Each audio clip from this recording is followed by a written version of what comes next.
Not yet. Did you? You ready? I'm ready. George is.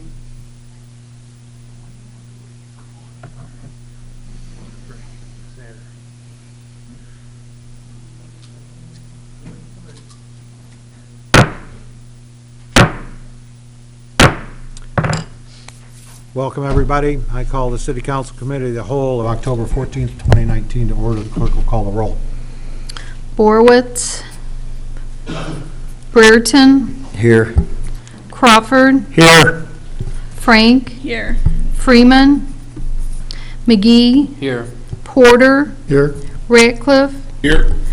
Alderman Snow will be absent. Stevens. Here. 7 present. Thank you. Under public comment this evening, we really don't have anything. Under public forum, we have nothing. Under reports of officers, boards, and special committees, I would like to make a request of the council. If it's all right, we could have Sydney Turner make her presentation first tonight because she has some other commitments. So is everybody okay with that? Be fine. Okay. So building, planning, and zoning, unfinished business, we have none. And in building, planning, and zoning, new business, we'll start out with Ms. Turner's presentation. Please come on up. She's accompanied by John Paul Diepla, also from R1. Hi, John. So I'd like to thank you for allowing me to present to you on our long-range transportation plan update known as the 2050 plan. My name is Sydney Turner. I'm the Metro Program Manager for Region 1 Planning Council, and I'm the project lead on this project. So I just want to give a brief background on Region 1 Planning Council. So we're the special purpose regional government agency designated to coordinate intergovernment collaboration.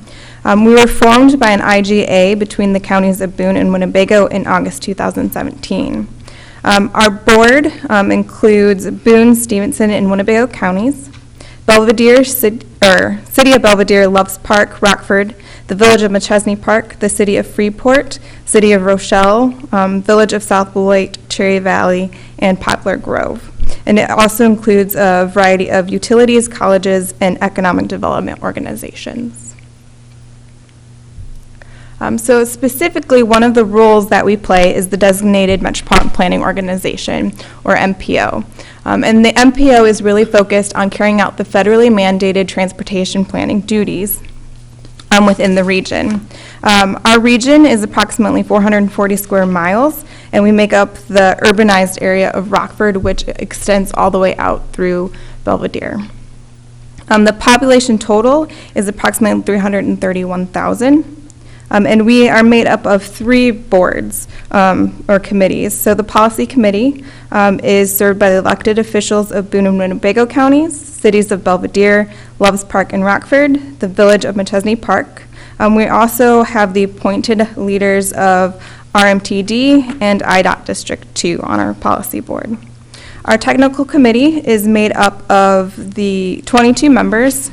And these members include the Public Works and Community Development departments of each of those municipalities listed above.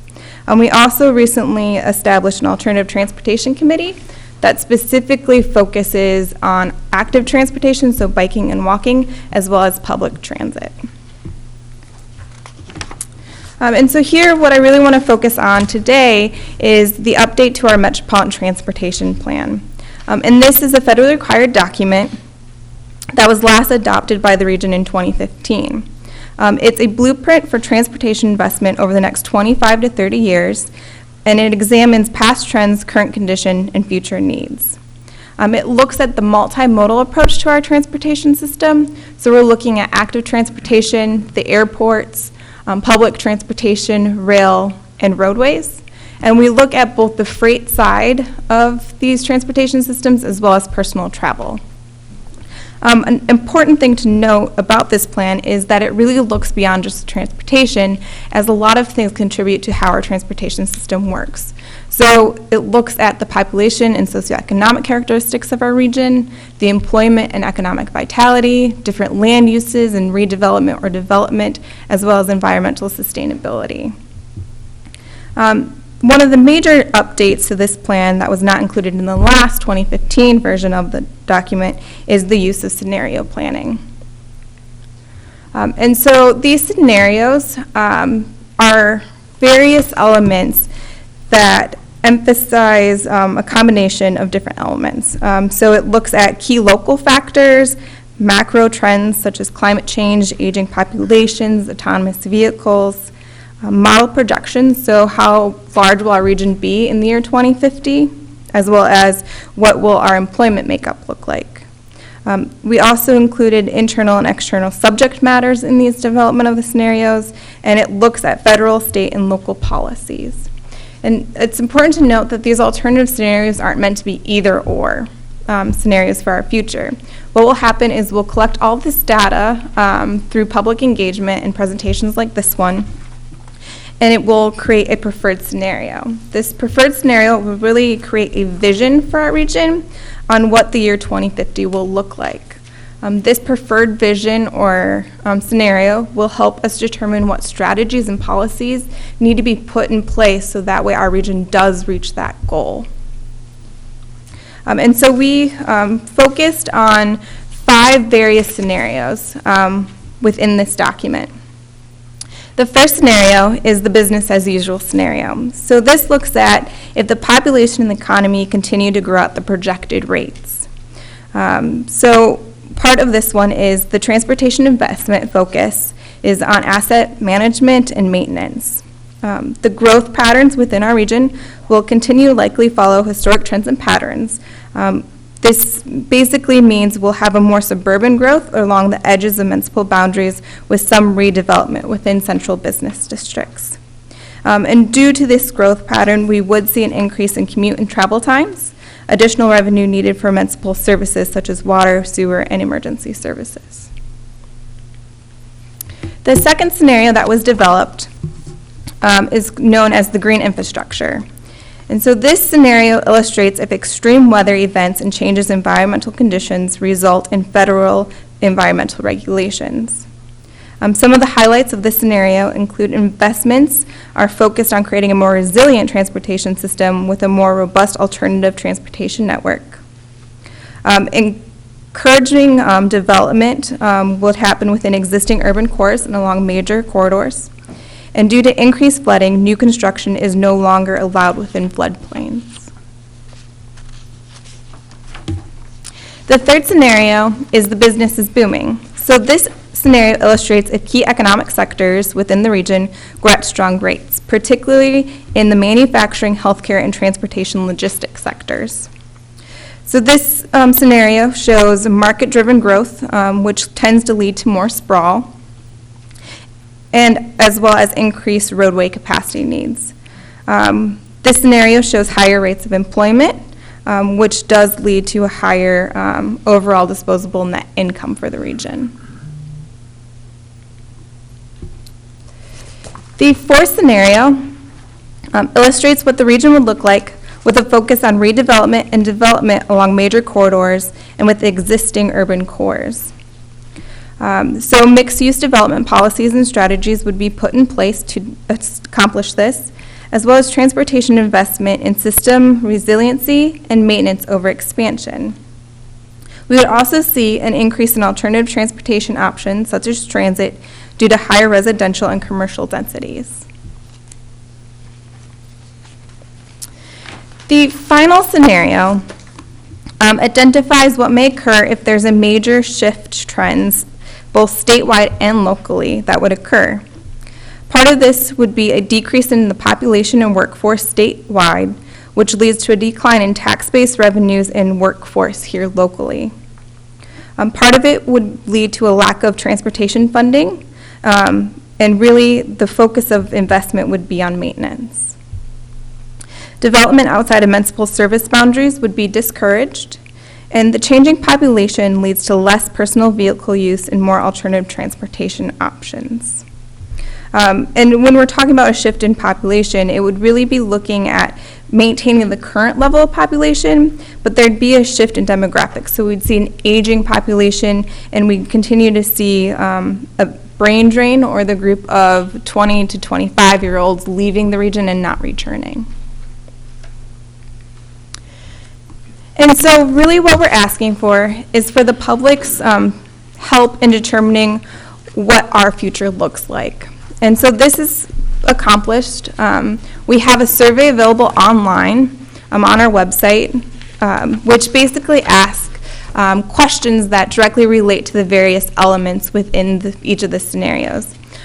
Also, in our website, we have more detailed information about each of the scenarios and some of the data and statistics that go into each of them. And it kind of gives a better comparing and contrasting to each of the scenarios.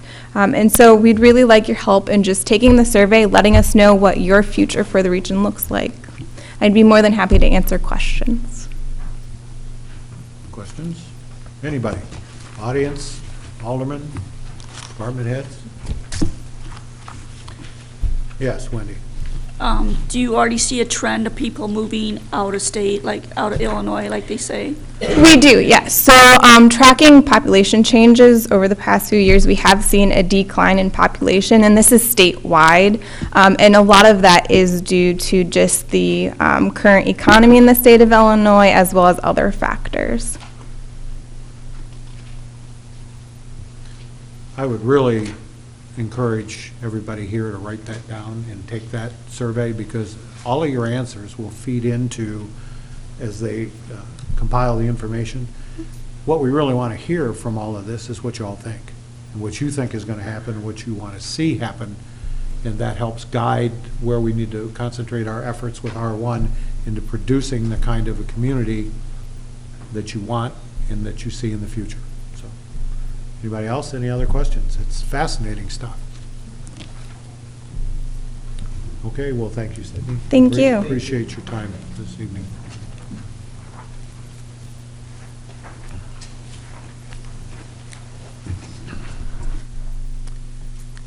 Under item A for building, planning, zoning, new business, we have a request by Habitat for Humanity of waiving their permit fees. Kip, would you want to visit with us?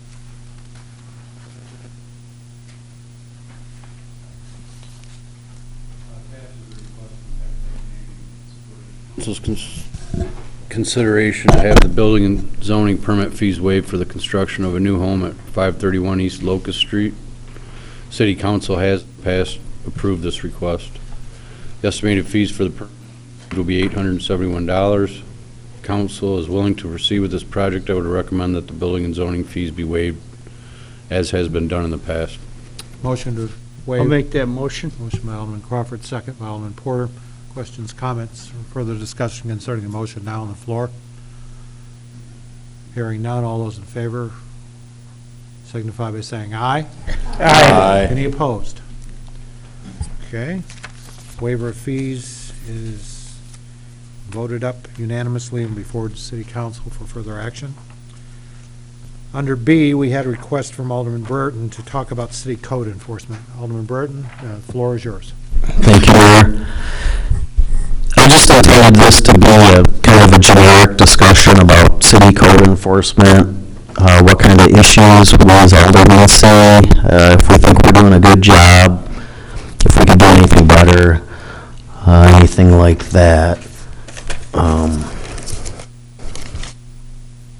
I didn't know if maybe we wanted to invite people to speak at times. I know that we always have a public, discussion, but if they were specifically invited. Do you have some specific things to share in a conversation with your constituents? Yeah, I guess I'll just kind of, to start, go down the list real quick. And then if anybody wants to say what they hear, that'd be great. Biggest thing I heard about here, I guess during the summer, was unmowed grass, weeds being overgrown, basic property maintenance. Related to the grass, I got a question if if people are required to keep their backyards mowed? Do we know that answer? Yeah, there is, if it gets over 6 inches, I think it's 8 inches, 8 inches, it's required. I will interject one thing here. The last few weeks, there have been a lot of folks whose yards got out of control because they had somebody who comes and mows, and it rained all the time, and so things got a little out of hand. They're looking a little better after this last few days, but the process is we are complaint driven, and as you know, if someone makes a complaint to you, you share it with Kara. Kara puts it on her list. She looks at the complaint, the property in question, and sends a letter telling them that there's been a complaint and that they have a certain time period to comply. And if they bring it into compliance, then we kind of forget about it till the next time it occurs. Kara's position was established as a full-time position some years ago, and she was sent to formal education to be a compliance officer. I will tell you that at any one time, she has a list. What would we say, Kip? She got 170 complaints on her list? For the month of September, including closed cases, she's working on 154. The next council packet, since I've started the position, I've been trying to get us to submit to you guys a list of what's open, what's closed, and a rolling list as progress is made and whatever. But we have changed computer programs, so Kara was a month off and getting acclimated to the new program. I do have it here, but it will be on the next council packet. I think there's 35 cases that have closed.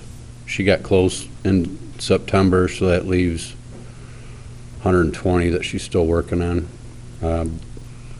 6 or 8 of them are in court.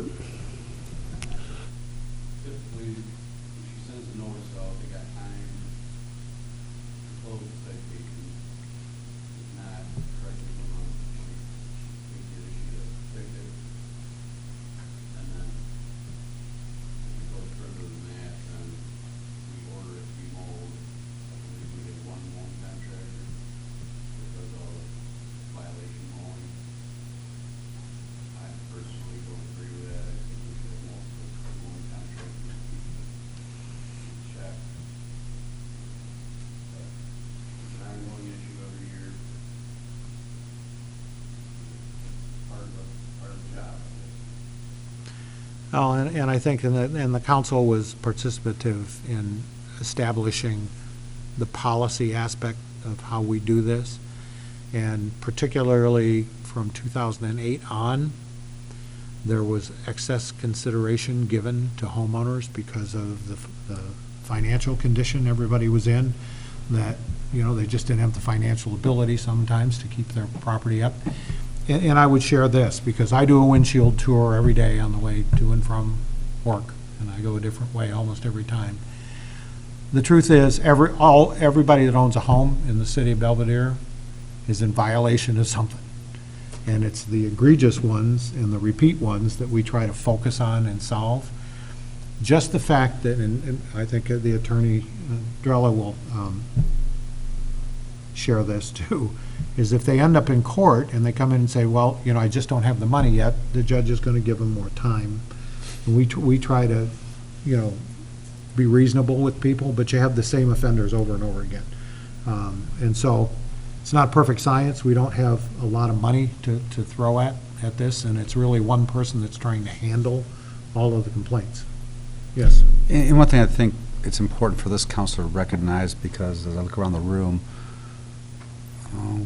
maybe the mayor and maybe Alderman George were on the council back before 2008. Before the recession, we had a zoning enforcement officer, which at that time was Ms. Morlock. You had 2 community service officers that were actually technically employed through the police department, but one of them was usually assigned the duties of going around town and handling all the inoperable motor vehicles, sometimes the grass violations, and different violations that are now dumped on CARE's desk. So before 2008, you effectively had 3 people doing the job that Kara does alone now. And in that intervening time frame, you had serious degradation in our housing stock due to the recession. So a greater number of property maintenance violations. So you've effectively cut that enforcement arm by 2/3, while the number of property maintenance violations has increased. And we have not replaced those kinds of positions since then. Well, and quite honestly, when we come up to do the budget for this next year, if you guys want to increase that, then we have to find room in the budget. And as we know, trying to find additional money in the budget is a challenge. Yes, Alderman Freeman.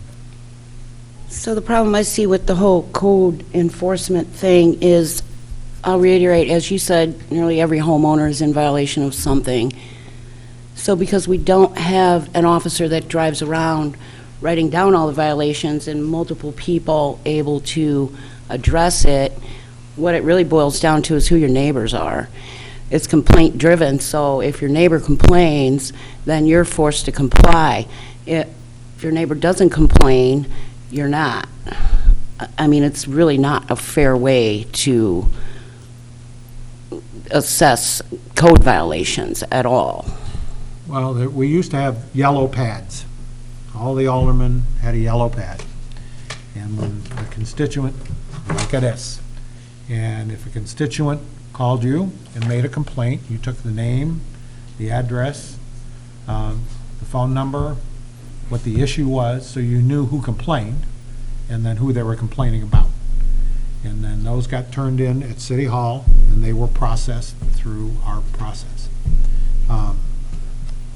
I would have to say to you that one of the reasons that the houses and properties that are out of compliance now are more glaring is because overall the city neighborhoods have improved. Probably the best economic development partner that we've had in a number of years was in 2014 when we had the hailstorm. Or was that 15? We had 700 new roofs put on and new siding, and chances are when a couple of houses in the neighborhood get new roof, new siding, people start taking care of their yards, and everybody in the neighborhood starts to do a little better job. But it, again, as I stated before, over and over and over again, it's the same properties which are an issue. The formation of the land bank is looking to directly address some of the properties that are in the worst kind of shape and being able to reclaim them and put them back on the tax rolls, either by demolishing the buildings that are on them or repurposing those buildings. And we're looking to form a partnership with Habitat for Humanity, not only to build new buildings, new houses, but to repurpose houses that can be saved and putting them back on the tax rolls. Did you have some other specifics you wanted to share?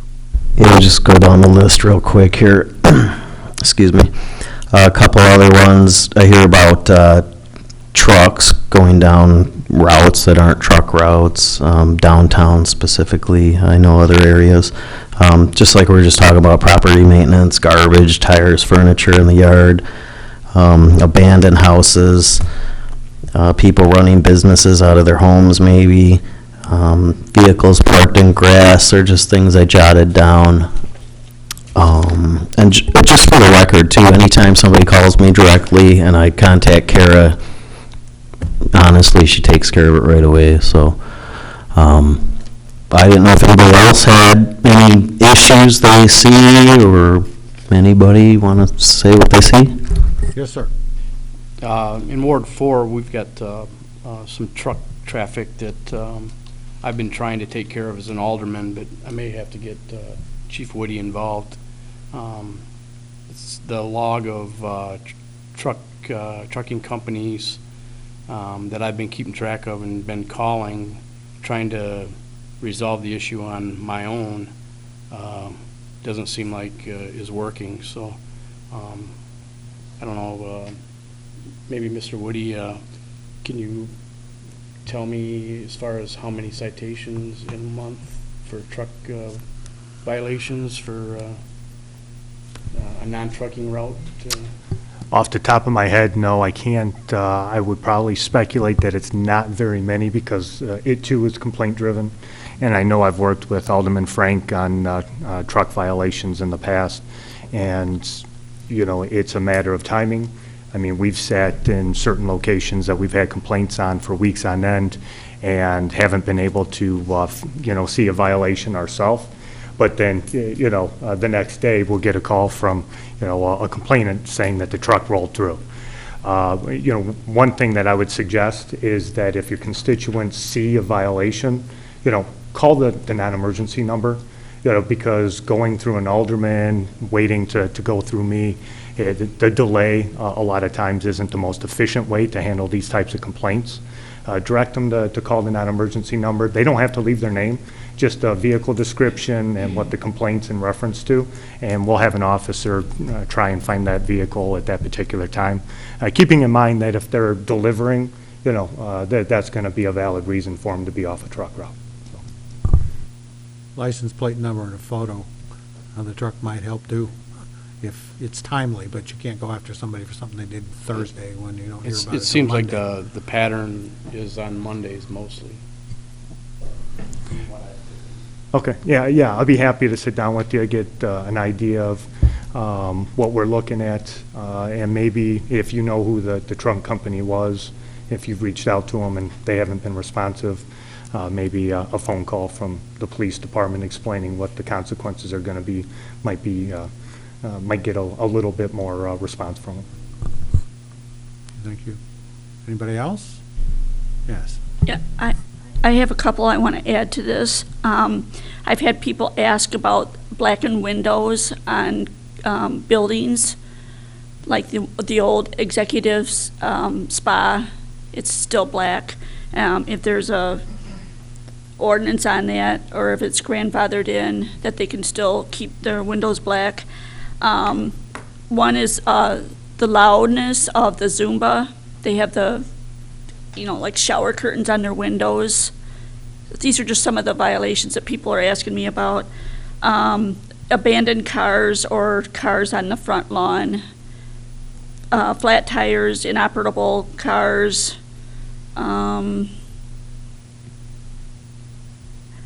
And then 2 stores in town that are never opened. They have things in the store, but they're never opened. Okay.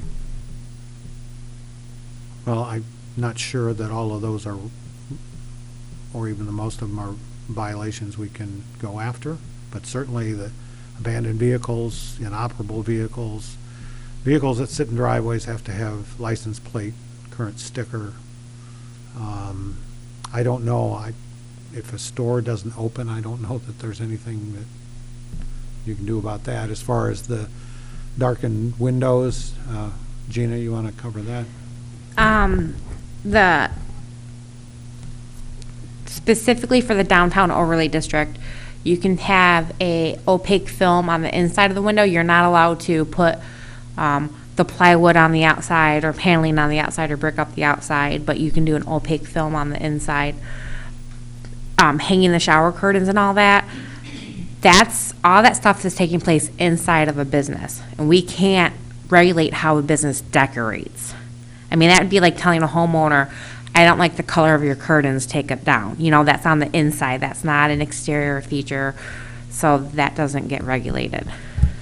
So I'm just saying Belvidere does not look attractive when you see shower curtains just hanging or crepe paper ripped up in shreds. Yeah, again, that's on the inside, and we can't tell a business how to decorate the inside of their business. So if we wanted to interdict this loud Zumba, we would have to go over there with the meter and see if they're... I think she meant loudness as in the colors of the... the music? And the old 815 where they have billiards and they have loud music on the weekends.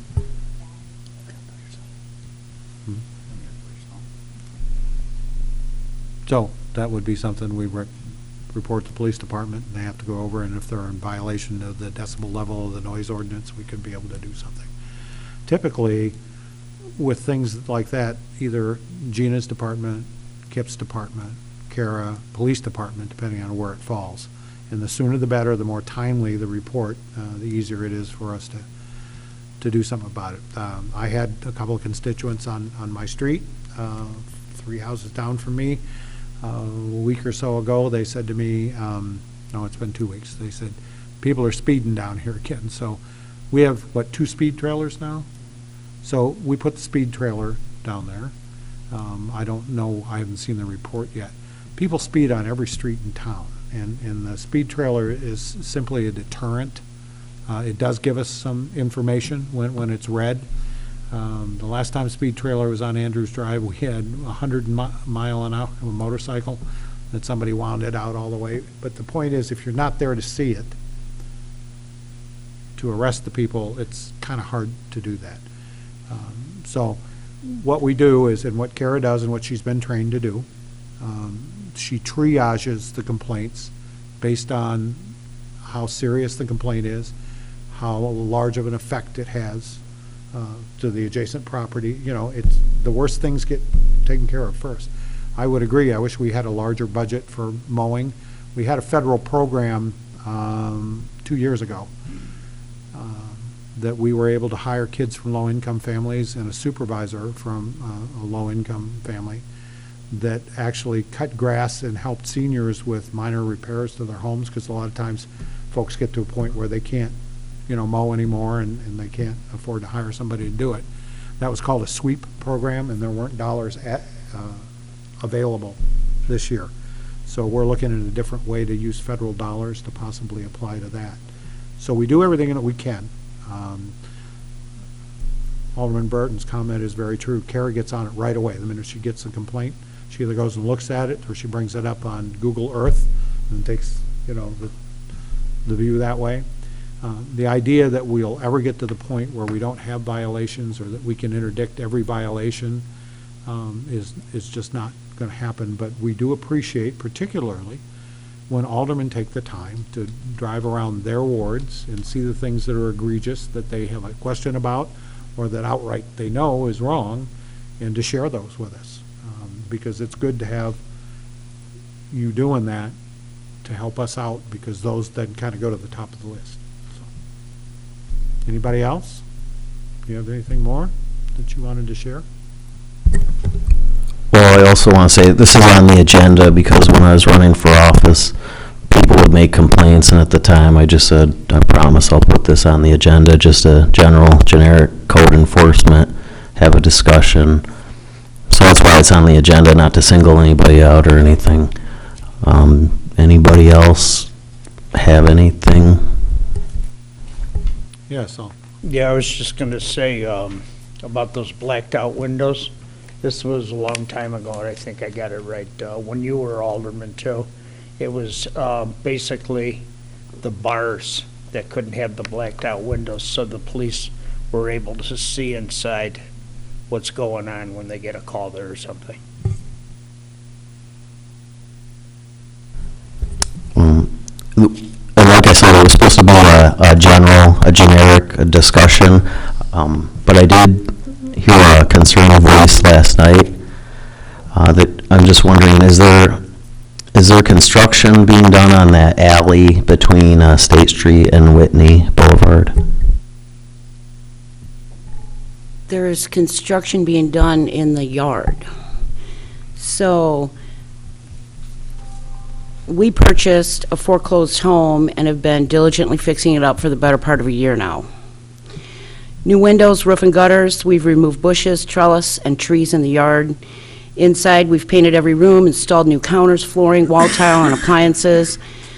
Most neighbors would be happy and welcome improvements to a broken-down foreclosed property next door. My neighbor does not. He has complained about every aspect, and as you know, Rick, he can contest to the fact that he has gone as far as filing false claims. We've recently installed a cement slab in the rear of the property for storage of our camper per city code. I have a pile of lumber covered with tarps for my deck yet to be built due to recent weather restraints. We are in the process of permitted construction on the property. Everything has been permitted and has or will be inspected. Mr. Countryman came out and inspected our slab. We used the alley. It's an alley. We dug out the slab with a what do you call it, digger Backhoe. thing? Backhoe. And we went down the alley and dumped the dirt and back and forth. It was grass, it's now mud. You know, if we're in violation of that, I mean, I'm sure this spring it'll turn back to grass, or we can put gravel down there, or whatever. But, yeah. You want to talk about violations? Let's talk. The neighbor who complains about me constantly is in violation of multiple city ordinances by a tree that he has blocking that alley. Ordinance Section 98.9 in Article 1 in general, under streets, sidewalks, and other public places.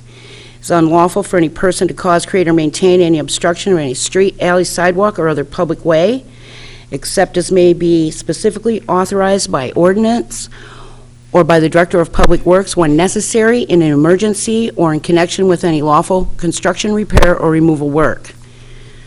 This tree is in major violation, has been for years, nothing's ever been done about it, we can't figure out why.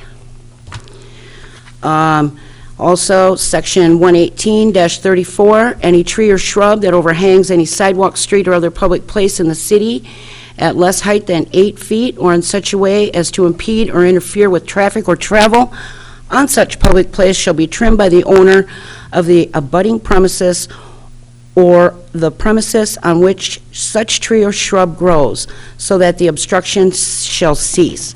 Clearly, that's not trimmed 8 foot tall. So far as to put posts up, trying to block the alley. Mr. Anderson made them remove the posts, but failed to make them trim the tree.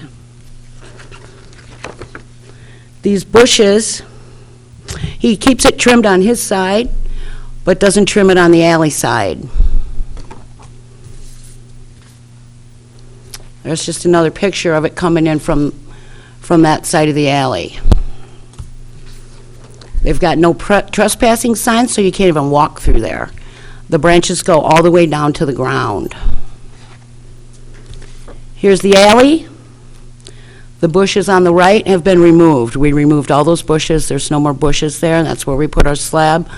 I believe 5 feet or 3 feet, 3 or 5 feet off the alley, whichever it was. And all these other branches on the left are hanging over into the alley where we can't even get by without scratching our car, and we definitely can't get out the end.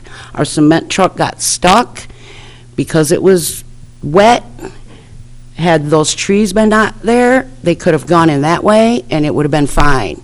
The ruts in the alley now are due because we couldn't use that side of the alley when we poured our slab. And I would say that I received some complaints concerning this earlier on, and we went immediately, just for the reason to make sure that the complaints were either valid or invalid, and they were invalid. And everything has been done permitted properly and built according to code, so we have no beef with what is being done there. Correct? Okay. Those were the rest of my questions. I was going to ask if permits have been issued and if the work will be inspected, which has already been answered, so thank you. Okay. Next up, we have a presentation on historic US Route 20. David Kumaro who heads up the Route 20 group, will tell us about it, and it's a great thing for the city of Belvidere. Yeah, please do.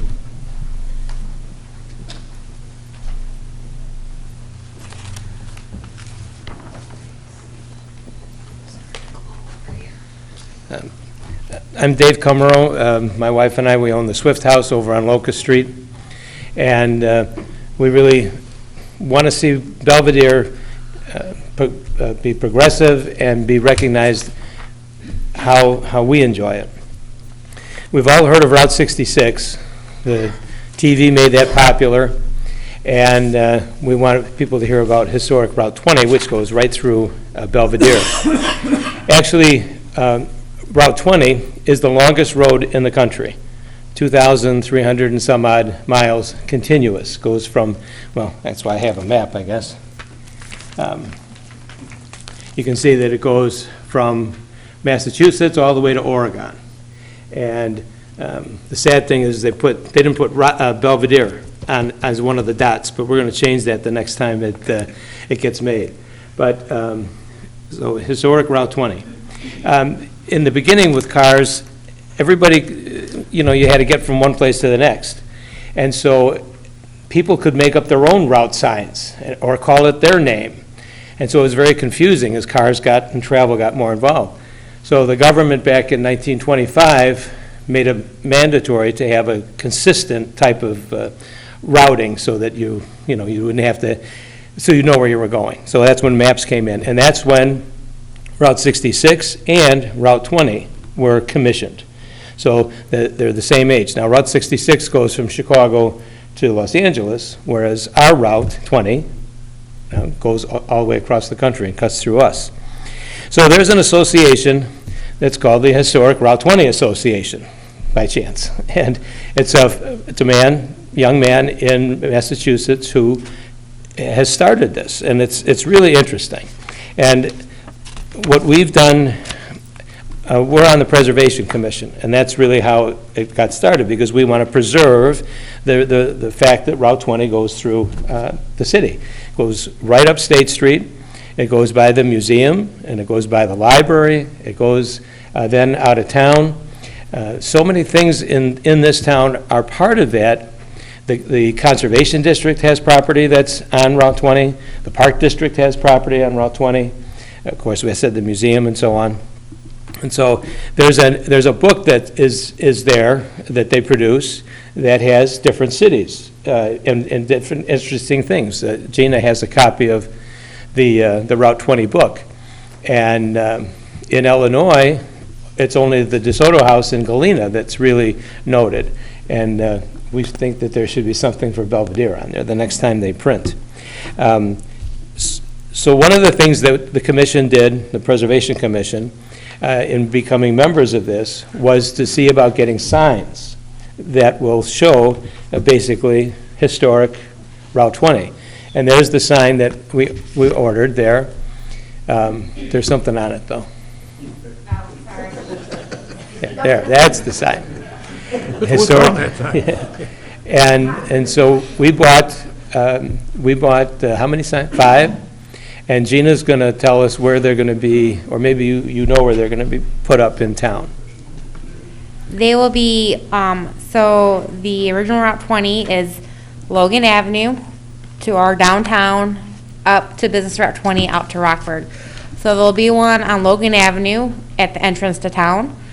They'll be at the Y intersection, so people know once they hit that intersection where to turn, because a lot of people, we don't want people thinking, okay, I'm on Logan, now I gotta turn south to go to 20. We want them to know. And then by Business Route 20 and bypass 20, so they know this is the 20 I want to stay on. So just some directional signage. A resident in Garden Prairie, Russ, has ordered a sign to put on his property, so that'll be the only sign in the county. The Katie's have actually just recently installed theirs at Steve's Automotive. That's the picture that's in your packet. And Wolf Automotive has also bought signage. So there will be signage along 20. People do actually road trip. The handout you have is kind of what he uses for the road trip guide. This summer, there was a gentleman riding his bicycle from Boston all the way to Oregon. He stopped in Belvidere for the night, so I treated him to dinner. He was gonna go camping at Rock Cut. It was already like 9 o'clock at night and it was raining. I'm like, you know what? You can stay at my house. I have a big dog. So treated him for dinner, let him stay at my place for the night before he went on his way. And just last week, I found out he made it to Oregon. He finished all in all, because he did do some detours. It was 4,000 miles on his bicycle. And at the Boone County Fair, talking to people, they're like, oh yeah, we've road tripped on parts of 20. Our goal is to do the whole 21 summer. So I know in the past, Alderman Porter has brought up, what do we do for tourism in Belvidere and to help our downtown? when David suggested the commission join 20, it's like, well, that's a great thing that we can do to start to put us in the tourism maps. You know, the new edition of the book will be, and if you go to their website, what to do in Belvidere, you know, if you're road tripping and your car breaks down, stop at Steve's. But it's this, I know for community development, we really want to start focusing on marketing. And there's so many great things in Belvidere. We just don't have the marketing out here. We don't have the tourism out here. So this is the first step into, you know, heading in that direction. It's, they do, you can write them or you can call them and say, I'm going to take a road trip in Indiana. Where would I go? Well, we want the same thing for Illinois. And I've talked to several businesses. If you're coming through here and one of the auto shops said, put it in their website, if you need an oil change when you're in Belvidere, we'll give you 10% off. Or maybe the vets, the animal hospitals would say, if you have a problem. So it would be on the website, in publication. And so we're really excited about it, because I think that people driving down are going to really want to stop at some of these places. The museum is actually going to take one of the signs and the map that I have here, and they're going to put a section of the wall for historic Route 20. And so anything we can do, we want to do it. I even went to Freeport when his name is Brian Farr, that's the head of this, or the founder, and he made a presentation in Freeport. And so I went there, and I volunteered that my wife and I would take Illinois and go right all the way, wherever it goes through Illinois, that we would try and promote it once we just asked for some materials. And so now that that's going to be established, then we're going to try and get some county support, because I don't know if it's Stevenson County, wherever, like Elizabeth and Stoughton and all those cities, the county became a member, and so each of those towns got signs. So we got to try and find a way to do that around here. But anyway, that's Historic Route 20. We're members, the town's member, because of the Historic Preservation Commission. And so anybody else, go to the website, because it really is interesting. Thanks to you and Lisa for taking this on, and thanks to the Historic Preservation Committee for getting the ball rolling. This is a cool thing. Yeah. Okay. I do just want to throw in one more tidbit. When David mentioned counties, I have talked to the county engineer a little bit and the assistant administrator. Right past the Belmar subdivision, is that what it's called? On Logan, where it dips down and connects. It almost looks like a frontage road off the subdivision that dead ends, and you're like, what was that? It's supposed to be a turnaround or something? That is actually part of the original Route 20 pavement, that they abandoned that pavement and just built a new road, 50 feet next to it. But, so I know Brian was very interested, and a couple other people associated with the association, since we do have the original Route 20 pavement from, almost a century ago now. So they found that very appealing in Boone County. Any questions? Have any questions? Thank you. Thank you. Very good, sir. Yeah, thank you.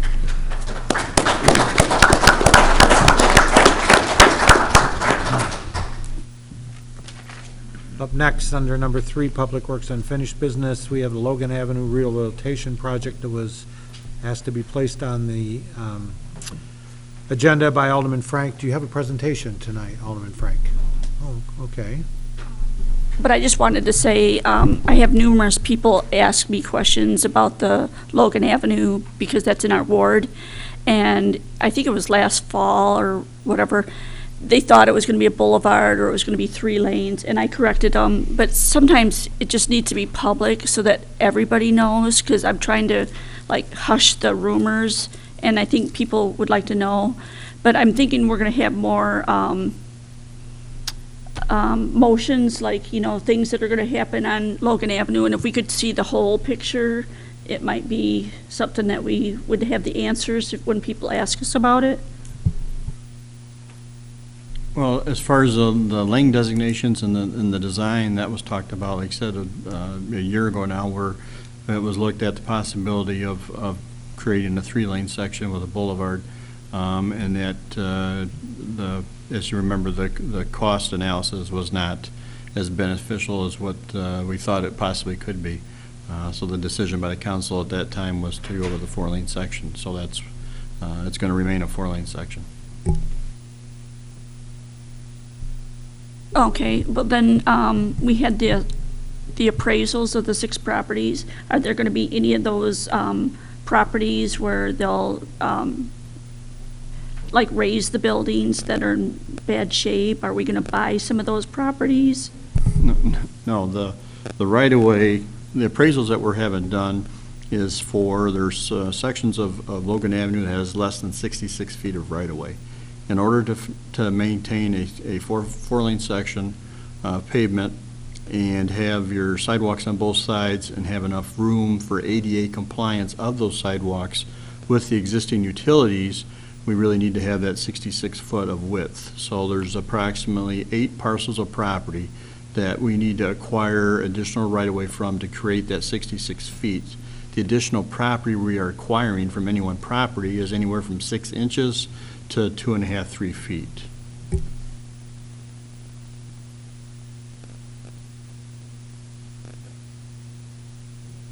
Anything else? Anybody else have any questions about the Logan Avenue Rehabilitation Project? Yes, sir. And then the cost of this, we're looking at 1.5 million, is that correct? The estimate was 1.9 million for the road work. That does not include, we've talked about the possibility of taking the service lines that go, utility service lines, your electric line, your cable television, and your telephone lines that go from primarily from the south side to the north side residences. We're looking at the possibility of putting them underground. We're still reviewing that possibility with utility companies, so that might be an additional cost. But the roadway network, the road work that we're talking about doing right now, the cost is at 1.9 million, and that does include replacing some 4-inch water main. There's a section of 4-inch water main in that section of pavement that will be upgraded to an 8-inch water main per EPA requirements. So as, again, if you remember, we go back to what brought this all about. Logan Avenue is in need of a surface, an overlayment on the surface. And if we use any state or federal money for pay for that surface work, we have to be ADA compliant at all the intersections. And we have crumbling curbs, deteriorating sidewalks. So once you start, it's kind of a domino effect. Once you get the corner, where do you start, where do you stop, and you're tracing it back to make those ADA requirements. So that's why we looked at, then we looked at a total reconstruction of the project, and that was probably the price tag of $4 or $5 million. We decided that was too expensive, so we went with a modified or a rehabilitation of the project. So we'll have a new pavement, and we'll have terraces established on either side for the ADA requirements for the utilities, basically new curb and gutter, new sidewalks, new driveway approaches on the property, and that's what's being contemplated now. City Council has already approved the preliminary engineering to get that work done, and we're also looking to apply for ITEP grant funds to pay for the sidewalk portion of that project. That has been postponed till next year sometime for IDOT to put that out. But the work is proceeding now with the preliminary engineering, because we also need that for ComEd purposes for the relocating of the utility poles. So the project itself will not be done until 2021, summer of 2021 at the earliest. And that, again, has to be approved by council once we get that far. Additional questions or comments? Thank you, Alderman Frank, for bringing that to council. Okay, it brings us to item number 4, Public Works New Business. We have already had the presentation by Sidney Turner on the 2050 Metropolitan Transportation Plan, which brings us to item B, Sanitary Sewer Manhole Rehabilitation Project, Construction Engineering. Director Anderson. Thank you, Your Honor. Memo in your packet. As you know, we've made the award on our sanitary sewer manhole rehabilitation project. That work will be starting as soon as the crops are out of the fields. We have attached to the memo is a work authorization form from CES for performing the construction engineering services in relation to this project, and the estimated cost of $11,050. I would recommend approval of that work authorization from CES. for the sanitary sewer manhole rehabilitation project, and their work will be paid for from sewer line item 6158206040. Motion to approve. Alderman Crawford, second, please. Alderman Frank. Questions, comments, or further discussion concerning the motion now on the floor? Alderman Stevens. Which area are we talking about for the manholes? This would be on the southwest trunk sewer. It goes down behind the mobile home park, goes down behind on Pearl, off of Pearl, in that area there. We know for a fact that we're getting quite a bit of infiltration through those manholes. There's 37 manholes that will be done by this contract. And this is part of our effort to limit our infiltration. When we get the heavy rain events, our flow basically doubles at the wastewater treatment plant. So we really need to address those issues, and to do that, we began budgeting $100,000 in each of our annual maintenance line items in the sewer portion for line work and manhole rehabilitation work. So this is the first one of an annual project, hopefully, to be done. So basically behind Four Seasons, heading towards the Chrysler plant and all that. Correct, down in where the lower area, where along the waterways and stuff. Additional questions or comments? Hearing none, all those in favor of approval signify by saying aye. Aye. Any opposed? Take that as unanimous, and we forward it to council for further action. Brings us to item C. The City Hall exterior painting, I labeled it as a brick painting. I apologize, we're not painting the bricks. We're actually painting the black. We're repainting all the gray colors on the black portion of the building. As you know, we've had a lot of peeling of the paint there since we did the painting work and when we purchased it. That's been attributed to the moisture a lot from our former roof. The old roof was allowing the moisture to come in, saturating the bricks, and then it was being expelled through the exterior and bubbling up and causing the paint to peel. So now that we've got the roof taken care of, it's time to do the painting. We received 3 proposals to do that painting, and we would recommend approval of the proposal from Kleinfelter Drywall and Painting in the amount of $8,250 for the repainting of the exterior black portions of City Hall, and the cost of this work will be paid for from line item 015-110-6010. Motion to approve. Alderman Ratcliffe, second by Alderman Burden. Questions, comments, or further discussion concerning the motion now on the floor? Hearing none, all in favor of approval signify by saying aye. Aye. Any opposed? Approved unanimously and forwarded to City Council for further disposition. Next up is our branch pile grinding proposals. Again, memo in your packet, our branch pile has gotten to the point where we need to reduce it down once again. Last time we did it was 2 years ago. We received 2 proposals to do that work. I would recommend approval of the low bid from Timber Industries in the amount of $9,300 for the grinding of the city's branch pile. And this work will be paid for from line item 015-310-6826. Motion to approve. I'll make that motion. Alderman Crawford, second. Alderman Porter. Questions, comments, or further discussion concerning the motion now on the floor? Yes. Just out of curiosity, where is all this branch? Is it on our property that's off of Appleton? Just sitting there? Correct. Okay. Additional questions or comments? Alderman Freeman. So I always thought that we ground our own stuff and then we used it as mulch around the city and then also offered it to residents, whatever was left over. So we just have too much to handle right now. Yes, when we get our branch pile, we don't have the capability to grind the branches, so we always have to contract that out. And then when we're done with the mulch that's created, we take the mulch and we use it around town and have it available. But we've got so much of it now, we've still got pile left. In 2017, when they were here, they took everything and they hauled everything off-site, took everything with them. And we're still working off the piles that we had from probably 2015 that we still haven't got rid of. So we may keep a little bit of this. I'm not sure. I got to go out and see what's left of the 2015 pile that we're working off of now for the public and for our use. So if we need to have some we'll keep some, but the majority of the material for this grind event will be taken off-site as well. Additional questions or comments? Alderman Stevens? Will this be done after our current branch pickup that we're having right now? Exactly, yes. Alderman Porter? I was just curious if there's any other options besides this. I noticed there's a big mulch pile out there at Woodstock Road and 76, I think it is. They don't, by chance, wouldn't take it, for a cheaper price and just grind it themselves, or some other option? I'm just throwing it out there. No, this is going to be probably your least expensive option for the city to handle the branches. Isn't that where they had the fire? Yeah, I don't think we want to put mulch out there. It'd increase our liability. Alderman Freeman?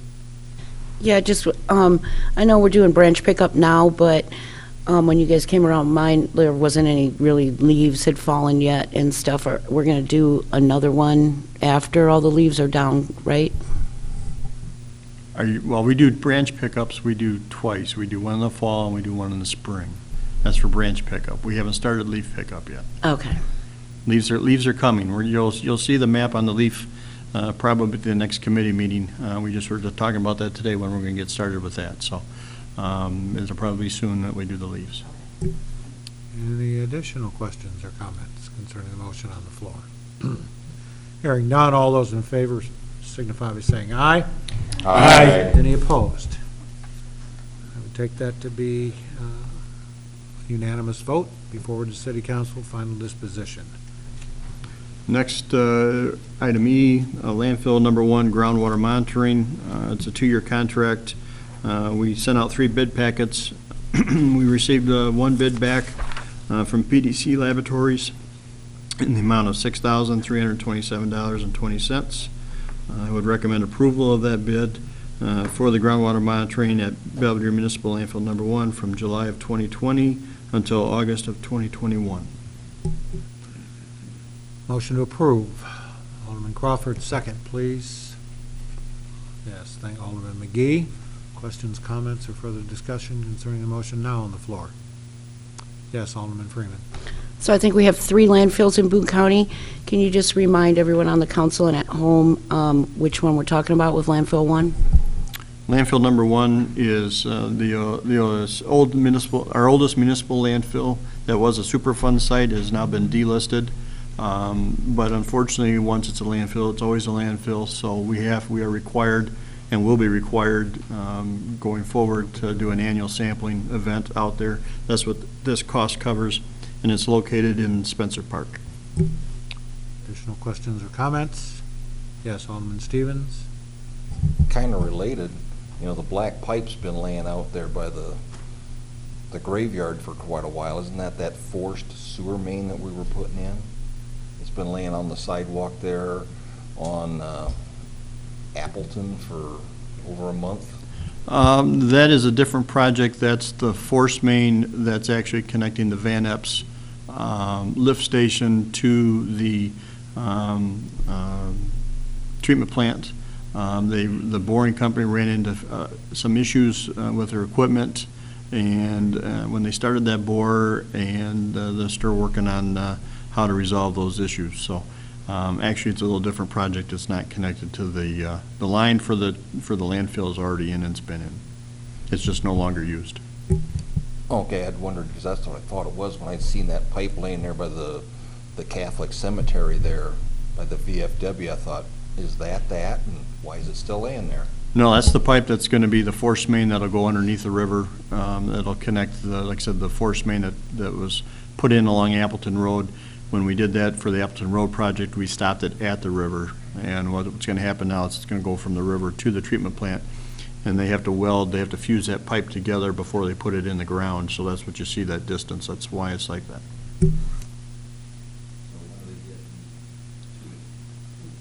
Like I said, they're still working on resolving their issues. So I was on vacation last week and I did not get an update on that project today. So I'll probably find out tomorrow what the status is.